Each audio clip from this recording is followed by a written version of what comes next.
салом дӯстони азиз, чанд дақиқаи кӯтоҳ видеои моро тамошо кунед. қадамҳое ки дар видео нишон дода мешавад такрор кунед ва соҳиби тӯҳфа шавед. Не истед. Қаблан бояд барои шумо гӯям ки чун шумо аз эълони қаблии мо огоҳ ҳастед, мо тасмим гирифтем ки қадамҳои далелсанҷиро барои шумо омӯзем. Бо омӯхтани қадамҳои далелсанҷӣ, яъне фактчекинг, шумо имкон пайдо мекунед ки иттилооти дурустро аз иттилооти бофтаву дуруғу фейкӣ фарқ карда тавонед. аксу наворҳои дурустро аз аксу наворҳои фейкӣ фарқ кунед ва дар баробари ин ҳатто мо барои шумо тӯҳфа пешниҳод мекунем. Дар дарси аввали навори омӯзишӣ мо тасмим гирифтем ки барои шумо қадамҳои таҳлили сомона ё худ анализи сайтро омӯзем. Таҳлили сомона барои чӣ зарур аст? Видеоро тамошо намоед ва ба ин суол посух хоҳед ёфт.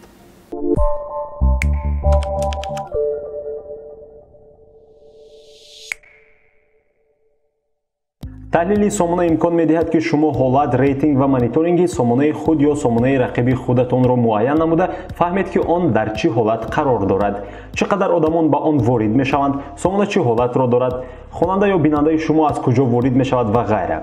қадамҳои таҳлили сомона хеле осон аст. шхеле ки гуфтем шумо дилхоҳ сомонаро санҷида метавонед. биёед дар Google купи телефон фухуджанде менависем ва ягон сомонаро пайдо мекунем. дар рӯйхати аввал сомонаи алиф шоп истодааст. биёед ҳамин сомонаро месанҷем. ба сомона ворид мешавем, силка яъне пайванди сомонаро копировать мекунем ва ба сомонаи a.pr-coi.ru мегузорем. тугмаи проверитро пахш мекунем. ин амалро бепул бидуни регистратсия яъне ба қайдгирӣ низ анҷом додан мумкин аст. барои мо маълумотҳои ин сомонаро дарёфт карда истодааст. 76% сомона баҳогузорӣ шудааст. ин сомона 38 маротиба дар ҳамин саҳифа аз тест гузаштааст. сомона 5 огоҳнома гирифтааст. ҳодисаҳои охирин ба қайд гирифта шудааст. ҷое ки сабз аст хуб аст, ҷое ки сурх аст чӣ хатогие дар сомона рух додааст.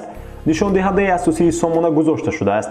26485 то тариқи Яндекс, 26700 то тариқи Google нишондиҳанда аст. филтри сомона нишон дода шудааст. сомона вирус надорад. силкаҳои иловагӣ ва дигар чизҳо гузошта шудааст ки ин бештар ба барномасозон зарур аст. он чизе ки барои мо зарур аст ин сархати трафик яъне ҳаракат аст. рейтинги сомона дар ҷаҳон нишон дода шудааст. инчунин дар Тоҷикистон рейтингашро нишон дода истодааст ки дар ҷои 174 аст.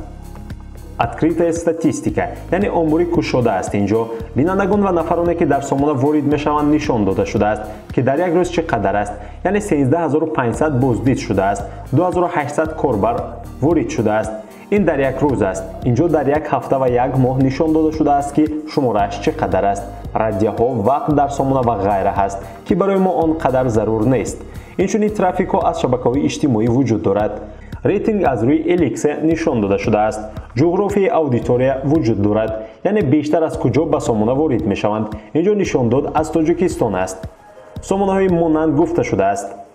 яъне чӣ хеле ки мебинед алиф.tj, somon.tj, valna.tj ва дигар сомонаҳо. системаҳои омурӣ ҳисоби таърихӣ зикр шудааст. инчунин таърихи IP суроғаҳо вуҷуд дорад. инҷо се IP суроғаҳо ки бо он ба сомона алоқаманд аст нишон дода шудааст. инҷо силкаҳо яъне пайвандҳоро нишон медиҳад. қадамҳое ки бо шабакаҳои иҷтимоӣ алоқаманд аст зикр шудааст. хатогиҳо дар шабакаҳои иҷтимоӣ яъне пайвандҳо дарёфт нашудааст. таҳлил дар дохили ҷумҳурӣ нишон дода шудааст. хатогии 404 дарёфт шудааст. инҷо дигар хатоҳо низ вуҷуд дорад. оптимизатсияи сомона нишон дода шудааст. ин қадамҳо барои корбари оддӣ на он қадар муҳим буда метавонад. қадами навбатӣ метавонад барои шумо маълумоти муҳим бошад. ҷойгиршавии сомона нишон дода шудааст ки он дар Тоҷикистон аст. домен 4 сол дорад, яъне 4 сол қабл сомона ба қайд гирифта шудааст. соли 2022 муҳлати домен ба интиҳо мерасад. алиф метавонад доменро аз нав бихарад ё муҳлаташро тамдид намояд. инчунин доменҳои иловагии монанд нишон дода шудааст ки алиф онҳоро низ харидорӣ намуда сабти ном карданаш мумкин аст.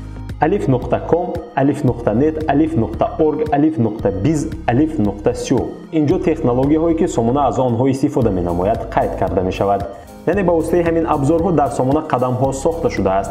маълумотҳои дигар низ вуҷуд дорад ва ҳатто суръати сайт тариқи компютер ва телефони мобилӣ нишон дода шудааст ки чӣ гуна аст.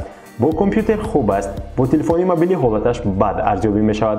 дар телефони мобилӣ сомона чӣ гуна мебарояд нишон дода шудааст.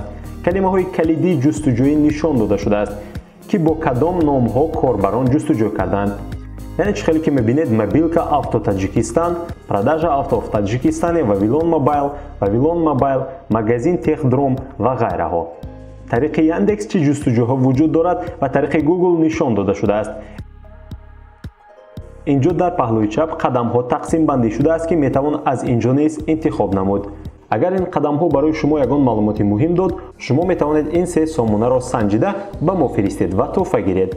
به سامانه mediasawad.tj وارد می شوید و سراغش را نسخه برداری نموده در سایت a.pierre-coi.ru می گذارید و تگمه پراوریت را پخش می کنید و قدم های ضروریش را اسکرین شات یا عکس گرفته با ما میفرستید و تحفه میگیرید. اینجوری اینجا دو سامانه دیگر factcheck.tj و سامانه تلویزیونی ورزش نیز گذاشته شده است که آن را هم شما باید از سنجش گذرانید.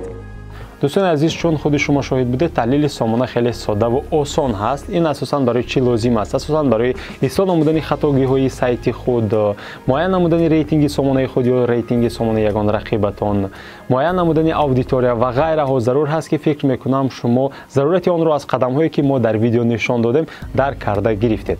اکنون بیایید سری تحفه ها حرف زنیم عزیزان. تنها برای 2 نفر کاربری فعال تحفه پیشنهاد کرده می شود. اسمارت برسلت یا خود سمارت دستبانه برای نفری که جای اول رو اشغال میکند و همچنین گوشمانکی بسیم برای نفری که جای دوم رو اشغال میکند پیشنهاد کرده می شود. شما را میباید که آن سه سامانه که سیلکه هایش در اپیسن ویدیو گذاشته شده است آن را تحلیل نموده، قدم هایتان را اسکرین شات نموده یا خود عکس برداری کرده به سراغ الکترونی salimjon.saidov.93@mail.ru با حرف‌های لطفی فرستید. مهلت قبول اسکرین شات ها تنها 1 هفته است دوستان عزیز. تنها برای آن نفرانی که بزودی و با صفت این کار را انجام میدن، یعنی سامانه ها را تحلیل نموده قدم هایشان را عکس برداری یا خود اسکرین شات کرده به ما میفرستند، صاحب تحفه میشوند.